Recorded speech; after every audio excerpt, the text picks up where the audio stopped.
Hello दोस्तों। तो कैसे आप लोग? उम्मीद करता हूँ आप लोग अच्छे होंगे। तो मैं आज लेके आ गया हूँ आप लोगों के लिए थर्ड लेक्चर। उम्मीद करता हूँ मैंने फर्स्ट लेक्चर और सेकंड देख लिया होगा। आज थर्ड लेक्चर है। आप लोग सोच रहे होंगे कि जो मैंने पिक लगा रखी है ये तो सेकंड लेक्चर की है, इसमें पॉइंट रह गया था, वो डिस्कस करने के लिए मैं इसे लेके आया हूँ। मैंने लास्ट लेक्चर में बताया नहीं था, मैंने सोचा था इस लेक्चर में बता दूंगा। तो आपका डायग्राम दिख रहा है यहाँ पे मायोफिब्रिल का। इसमें बॉन्ड आपका मसल कॉन्ट्रैक्ट कर रहे हैं, जैसे बताया था मैं लास्ट वीडियो में कि सब क्या है आपकी ये मसल कॉन्ट्रैक्शन के बारे में क्या रखा है। अब मसल कॉन्ट्रैक्ट तो हमारा हो गया। अब मसल कॉन्ट्रैक्ट के दौरान इसमें क्या क्या चेंजेस है डायग्राम के अंदर, इस डायग्राम में क्या क्या चेंजेस आए वो पता होना चाहिए, जब तो पेपर में लिख के आएंगे कि मसल कॉन्ट्रैक्शन में चेंजेस क्या क्या है। तो इसी के लिए आप यहाँ पे देखो, एक तो जेड लाइन है जो मैंने बताया था वीडियो में आपको, ये जेड लाइन है। यहाँ पे आपका ये ए बैंड है, ये आई बैंड है, ये एच जोन है, ये एम लाइन है। तो इसमें चेंजेस आता क्या है, अब जरा ये देखिए। जब मसल कॉन्ट्रैक्ट होते हैं ना तो ये जेड लाइन होती है ना, ये इधर मूव करती है। जब मसल कॉन्ट्रैक्ट होंगे तो दोनों की दोनों जेड लाइन अपोजिट डायरेक्शन में मूव करेंगी ऐसे करके। तो आप कह सकते हो कि जेड लाइन कुछ समय बाद यहाँ पे आके ऐसे भी हो सकती है, पास में आ जाए। तो ये वाली जेड लाइन जो है आपकी इधर से इधर आ जाए, ये वाली जरा दोनों के पास पास आ जाए। तो थोड़ा थोड़ा समझना बात को कि जब मसल कॉन्ट्रैक्ट होता है आपका तो ये जेड लाइन मूव करते, ये जेड लाइन मूव करती है, दोनों रिवर्स मूव करती है। एक इस डायरेक्शन मूव करेगी तो आपकी इस डायरेक्शन में मूव करेगी। अच्छा, ये समझ में आ गया। अब जरा देखो, जब मसल कॉन्ट्रैक्ट आपकी होगी और जेड लाइन मूव करेगा तो क्या होगा, जब आपका ए बैंड है ये चलो ए बैंड को छोड़ो, पहला बताओ एच जोन का। एच हमारा जोन यहाँ से यहाँ तक का है, मगर जब ये दोनों की दोनों जेड लाइन, ये दोनों जेड लाइन आपस आपस में आके मिलेगी तो ये एच जोन क्या होगा, ये होगा डिक्रीज। एच जोन क्या हो जाएगा आपका, डिक्रीज। एच जोन क्या होगा आपका, घट जाएगा, क्योंकि जो डिस्टेंस है ये जो डिस्टेंस है धीरे धीरे ये लाइन आके कवर कर ले, लाइन कवर करेगी आके। जो आपकी ये डिस्टेंस है, ये डिस्टेंस तो आपकी एच जोन है। तो क्या होगा, जो लाइन है वाली लाइन धीरे धीरे धीरे आगे आएगी, ये भी आगे आती रहेगी। अब डिस्टेंस आपका इतना बच गया, पहले इतना डिस्टेंस था अब इतना बच गया। तो क्या हुआ, एच जोन का जो डिस्टेंस है वो डिक्रीज हो जाएगा। उसमें क्या हुआ, जो आपकी एच जोन है वो डिक्रीज होती है। अच्छा, आपका एक ये है ओ बैंड। अब ओ बैंड क्या होता है, अब जितना भी आप देख रहे हो ये पार्ट देख रहे हो जो ओवरलैप कर रहा है, जहाँ पे एक्टिन साइड और मायोसिन दोनों के दोनों एक दूसरे पे ओवरलैप कर रहे हैं, इसे आपको ओ बॉन्ड कहते हैं, फिर ओवरलैपिंग बॉन्ड कहते हैं। अब जब ये दोनों जेड लाइन कॉन्ट्रैक्ट करेगी, मसला पे कॉन्ट्रैक्ट होगा, तो ये जो आपकी एक्टिन वाली साइड है थोड़ी ऊपर आएगी ऐसे करके, और यहाँ पे एक्टिन तो नीचे है ही है। तो जो पहले आपका ओ बैंड इतना सा था अब वो बढ़ के इतना सारा हो गया। तो क्या होगा आपका, ये जो ओवरलैपिंग बॉन्ड है ये इंक्रीज होगा। क्या होगा, इंक्रीज होगा। एच जोन क्या हुआ आपका, डिक्रीज हुआ, और जो आपका ओ बैंड था वो क्या हो गया आपका, इंक्रीज हो गया। ठीक है, 2 पॉइंट क्लियर हो गए आपके। अब थर्ड पॉइंट, जो यहाँ से यहाँ तक के डिस्टेंस है इसे सार्कोमेयर कहते हो। अभी जब ये दोनों जेड लाइन पास पास आएंगी तो डिस्टेंस तो डिक्रीज होगी।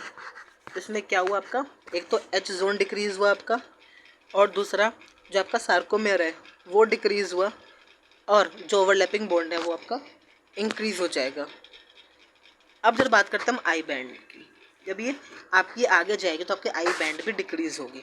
इसमें 3-4 चीज़ पता चला आपको, एक सार्कोमेयर डिक्रीज होगा, आई बैंड डिक्रीज होगा, एच जोन आपका पहले डिक्रीज होगा, कुछ समय बाद वो गायब हो जाएगा, और जो आपका ओ बैंड है वो इंक्रीज हो जाएगा। और जो एम लाइन है ना ये आपके डिसअपेयर, जब बॉन्ड कॉन्टैक्ट होता है तो आपके डिसअपेयर हो जाएगी। तो समझ में आपको आ गया होगा। तो इसी को मैंने नोट्स की फॉर्म यहाँ पर लिख दिया आपके लिए, ये रहा कि during complete muscle contraction, during complete muscle contraction, जब हमारी मसल कंप्लीट कॉन्ट्रैक्ट करती है सार्कोमियर डिक्रीज होता है, आई बैंड डिक्रीज होता है, H zone first reduce then disappear, पहले तो कम होता है फिर बाद में गायब हो जाता है। Fourth one is M line disappear हो जाती है और ओ बैंड आपका इंक्रीज होता है। तो देखा जाए इसमें जो 4 पॉइंट स्टार्टिंग में दे रखे हैं, ये चारों पॉइंट दे रखे हैं आपको, ये क्या आपका डिक्रीज होने वाला ही पॉइंट है। चारों पॉइंट आपके चारों पॉइंट डिक्रीज होने वाले हैं। सिर्फ एक जो आपका ओ बैंड है सिर्फ वही इंक्रीज होता है, बाकी डिक्रीज होंगे या फिर डिसअपेयर हो जाएंगे। ठीक है, अब कल की वीडियो में 3 चीज़ देखा था हम लोगों ने, यहाँ पे जो देख रहे थे हम लोग तो उसमें आपको याद होगा तो स्ट्रक्चर ऑफ कॉन्ट्रैक्टाइल प्रोटीन के अंदर हमने 3 चीज़ पढ़ा था। फोर्स जनरेटिंग प्रोटीन जो आपकी एक्टिन मायोसिन थी, हमने एक्टिन 2 के बारे में पढ़ा, मायोसिन का डायग्राम देखा। फिर रेगुलेटिंग प्रोटीन था और स्ट्रक्चर प्रोटीन था। तो आज स्टार्ट करते हैं हम रेगुलेटिंग प्रोटीन से। उसका स्ट्रक्चर होता कैसे, स्ट्रक्चर ऑफ रेगुलेटिंग प्रोटीन। उसमें आपके 2 नाम लिखवाए थे मैंने आपको, एक है ट्रोपोनिन, एक है ट्रोपोमायोसिन। ये दोनों के दोनों क्या है, आपके रेगुलेटिंग प्रोटीन है। अभी होता कैसे है, अब जरा देखिए, आप ये एक्टिन प्रोटीन है। एक्टिन प्रोटीन का आपका जी एक्टिन बना था, जी एक्टिन से जो ग्लोबुलर एक्टिन था उसे उन्होंने फिलामेंट एक्टिन, एफ एक्टिन बनाया। उसके बाद वो आके डबल चेन करेंगे तो आपका काम आगे होगा। अब बस एक आप पे एक्टिन बन चुका है, ठीक है। अब क्या होता है, ये एक्टिन के बाद इसके ऊपर जो आपका ट्रोपोमायोसिन होता है कुछ इस प्रकार से, वो सॉरी जब आपका ट्रोपोमायोसिन होता है वो कुछ इस प्रकार से ऐसे कहा जाए तो इस पर बाउंड कर लेता है, बंध जाता है, ठीक है। और ट्रोपोनिन, ट्रोपोनिन के 3 एंड आपके इसमें आपका क्या है, ऐसे मिल जाते हैं, ऐसे और कुछ ऐसा स्ट्रक्चर बनता है उसमें आके, ठीक है। आप डायग्राम में देख सकते हो, ये डायग्राम देखो, इसमें क्या आता है आपका, जो ये एक्टिन प्रोटीन था, एक्टिन प्रोटीन है आपका, ये आपका एक्टिन प्रोटीन है। एक्टिन प्रोटीन के ऊपर आपके ये चीज़, ये ट्रोपोमायोसिन है, ये ट्रोपोमायोसिन है। इसके ऊपर ये 3 जो आपके गोल दिख रहे हैं, ये आपके ट्रोपोनिन है। ये फेयर मैंने इतना पार्ट, इसी फेयर का मैंने ये जो है इतना पार्ट इस पर यहाँ पे ड्रॉ कर रखा है। जैसे आप देखो, अब क्या हुआ, इसमें 3 सर्कल से जैसे आपके ट्रोपोमायोसिन से कवर कर रखा है, इसके ऊपर 3 छोटे छोटे सर्कल और ड्रॉ हैं, इसे कहते हैं आपका ट्रोपोनिन। क्या हो गया आपका, ये ट्रोपोनिन हो गया। अब जो ट्रोपोनिन होता है इसमें 3 चीज़ होते हैं, इसका ट्रोपोमायोसिन तो आपका हो ही गया था, और ट्रोपोनिन। अब ट्रोपोनिन जो 3 सर्कल हैं वो 3 सर्कल 3 अलग अलग चीज़ों को डिनोट करते हैं। जो पहले आपका ट्रोपोमायोसिन है, ये क्या काम करता है, 2 filament of tropomyosin run closely along actin filament. जो आपके ये एक्टिन फिलामेंट होता है, ये जो आपका एक्टिन फिलामेंट जो होता है, इसके ऊपर ट्रोपोमायोसिन की दो फिलामेंट, एक ऐसे कुछ प्रकार से 2 फिलामेंट वो कह सकते हो आप, ये मूव करती है ऐसे ऐसे। जो डायग्राम दिखाया था आपको मैंने यहाँ पे, इसमें 2 फिलामेंट मूव करती है, ट्रोपोमायोसिन की 2 फिलामेंट इसमें मूव करती है। इसका तो काम हो गया। अब मेन काम आता है आपका ट्रोपोनिन का। आपके ट्रोपोनिन 3 होते हैं, ट्रोपोनिन सी, ट्रोपोनिन टी और ट्रोपोनिन आई। जो आपका ट्रोपोनिन सी होता है वो कैल्शियम बाइंडिंग ट्रोपोनिन होता है। जो ट्रोपोनिन सी है वो कैल्शियम बाइंडिंग ट्रोपोनिन है। जो ट्रोपोनिन टी है वो ट्रोपोमायोसिन बाइंडिंग ट्रोपोनिन है। और लास्ट थर्ड वन इज जो आपका ट्रोपोनिन आई है। जो ट्रोपोनिन आपका आई है वो क्या है, आपके tropomyosin binding site of actin. मतलब आपके जो ये ट्रोपोनिन सी है, जो आपका ये ट्रोपोनिन सी है, इसमें कैल्शियम बाइंड होता है। ट्रोपोनिन टी जो है इसमें ट्रोपोमायोसिन बाइंड होते हैं आपके। और ट्रोपोनिन आई जो है ये एक्टिन के बाइंडिंग साइट है, एक्टिन यहाँ पे बाइंड होता है। यहाँ पे जो सी है, टी है, वो आई है, यहाँ पे डिनोट मैंने कर रखा है इन तीनों चीज़ों में। देखो ये रहा, जो सी है वो है कैल्शियम बाइंडिंग ट्रोपोनिन। ट्रोपोनिन जो आपका टी जैसे खाली करते हैं इस वाले को, जो आपका ये है ट्रोपोनिन सी है, एक टी है और एक आई है, ये 3 है। जो ट्रोपोनिन सी है वो कैल्शियम बाइंडिंग ट्रोपोनिन है, यहाँ पे कैल्शियम आके बाइंड होता है। जो ट्रोपोनिन टी है वो ट्रोपोमायोसिन बाइंडिंग ट्रोपोनिन है। जो आपका ट्रोपोनिन आई है वो tropomyosin binding site of actin. और सी में क्या होता है, कैल्शियम बाइंड होता है, टी में ट्रोपोमायोसिन बाइंड होते हैं आके, और आई में आपके एक्टिन आके बाइंड होते हैं। एक्टिन मायोसिन के बीच में क्रॉस ब्रिज फॉर्म होता है जो कि आपके यहाँ पे बाइंड होते हैं। आपको समझ में आ गया होगा कि कैसे रेगुलेटिंग प्रोटीन 2 टाइप्स के होते हैं आपके, एक तो ट्रोपोमायोसिन होता है, एक ट्रोपोनिन होता है। ट्रोपोमायोसिन क्या काम करता है, और ट्रोपोनिन 3 होते हैं, ट्रोपोनिन सी, ट्रोपोनिन टी और ट्रोपोनिन आई। सी का काम होता है कैल्शियम बाइंड करने का, टी काम होता है ट्रोपोमायोसिन को अटैच करने का, आई काम होता है एक्टिन को अटैच करने का। अब इसके आगे का टॉपिक आपका है कि कैसे मसल कॉन्ट्रैक्ट होते हैं। मसल कॉन्ट्रैक्ट तो हो गया आपका, मगर मसल कॉन्ट्रैक्ट हुआ कैसे वो देखते हैं। इसमें आपका मैकेनिज्म होता है, मसल जब कॉन्ट्रैक्ट होते हैं तो इसके अंदर एक स्लाइडिंग फिलामेंट मैकेनिज्म होता है, लिख रखा है मैंने, ये रहा, एक स्लाइडिंग फिलामेंट मैकेनिज्म होता है। इसी मैकेनिज्म के थ्रू जो हमारी मसल होती है वो कॉन्ट्रैक्ट करती है। ठीक है, जबकि मैकेनिज्म है मसल कॉन्ट्रैक्शन का, इसका नाम है स्लाइडिंग फिलामेंट मैकेनिज्म। ये पूछ भी सकता है पेपर में कि बताओ स्लाइडिंग फिलामेंट मैकेनिज्म होता क्या है, डिस्क्राइब कीजिए। तो बहुत सिंपल सा है, बहुत इजी भी है कि, तो इसमें करना कुछ नहीं, आपको सिंपल डायग्राम देख रखा है, इसमें समझते हैं इसको। तो क्या हुआ, ये आपका CNS है, ये क्या आपका ब्रेन है। तो ब्रेन में आपके सेंट्रल नर्वस सिस्टम जो होता है वो CNS कहते हैं, C central, N nervous, S system. तो क्या हुआ, ब्रेन से न्यूरॉन के थ्रू, किसके थ्रू, न्यूरॉन के थ्रू,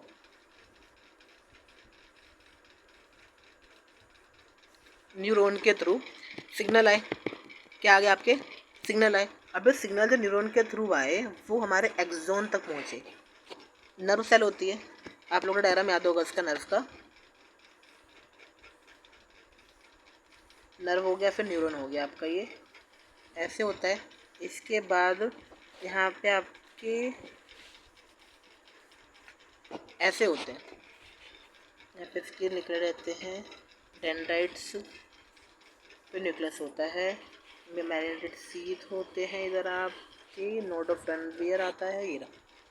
तो क्या होता है, ये डेंड्राइट सिग्नल लेते हैं, न्यूक्लियस से वो अगर ट्रांसफ़र आगे इसके थ्रू ट्रांसफ़र होते हैं, फिर ये एक्सोन तक आते हैं। तो वही हमारा काम क्या हुआ, ब्रेन में समय न्यूरॉन प्रेजेंट है, तो ब्रेन ने सिग्नल ट्रांसफ़र करा, जो सिग्नल जो था आपका वो ब्रेन से होते हुए नर्व के पास आया, न्यूरॉन के पास आया। तो जो मोटर नर्व थे उसने काम स्टार्ट करा, अपना इन्फॉर्मेशन लेके वो हमारे एक्सोन तक गया। एक्सोन पे जाने के बाद हमारे मसल फाइबर्स थी, उसने अपने इन्फॉर्मेशन को मसल फाइबर पे ट्रांसफ़र करा, फिर कॉन्ट्रैक्शन स्टार्ट हो गया। कॉन्ट्रैक्शन स्टार्ट हुआ स्लाइड के थ्रू। अब कैसे हुआ इंट्रैक्शन स्टार्ट आपका, ये स्लाइड के थ्रू स्टार्ट हुआ। जैसे कि आपने, चलो स्लाइड तो बताऊँगा, पहले मैं इसे कंप्लीट करते हैं पहले, तो फिर आपको स्लाइडिंग के बारे में बता देंगे। तो इसमें क्या हुआ, अब यहाँ पे देखिए आप जरा, इसकी भी ये रहा, थोड़ा जूम हो गया। जब यहाँ पे सिग्नल ट्रांसफ़र हुआ, इस केस में यहाँ पे देखो, ये रहा, यहाँ पे क्या हुआ, आपके न्यूरॉन में से, नर्व्स में से सिग्नल आया, पे सिग्नल आके एक्सोन तक पहुँचे, एक्सोन पे आने का यहाँ पे ट्रांसफ़र हुआ। तो यहाँ पे क्या है, इधर ट्रांसफ़र हो रहा है, इधर से दोनों ट्रांसफ़र हो रहे हैं। अब जब एक ट्रांसफ़र होता है, इसे कहते हैं हम, जब आपके यहाँ पे मसल में एक ही ट्रांसफ़र हो रहा है, इसे कहते हैं न्यूरो मस्कुलर जंक्शन, या फिर मोटर एंड प्लेट। न्यूरो मतलब न्यूरॉन, नर्व, मस्कुलर मतलब मसल, इन दोनों के बीच में एक एक कहते हैं ना ब्रिज बनता है, न्यूरॉन के बीच में और मसल के बीच में ब्रिज या जंक्शन बन रहा है, इसे कहते हैं आपका न्यूरो मस्कुलर जंक्शन, और फिर मोटर एंड प्लेट। इसमें थ्रू क्या होता है, आपके जो सिग्नल्स होते हैं वो ट्रांसफ़र होते हैं। जब आपका जंक्शन जो है, जंक्शन बिटवीन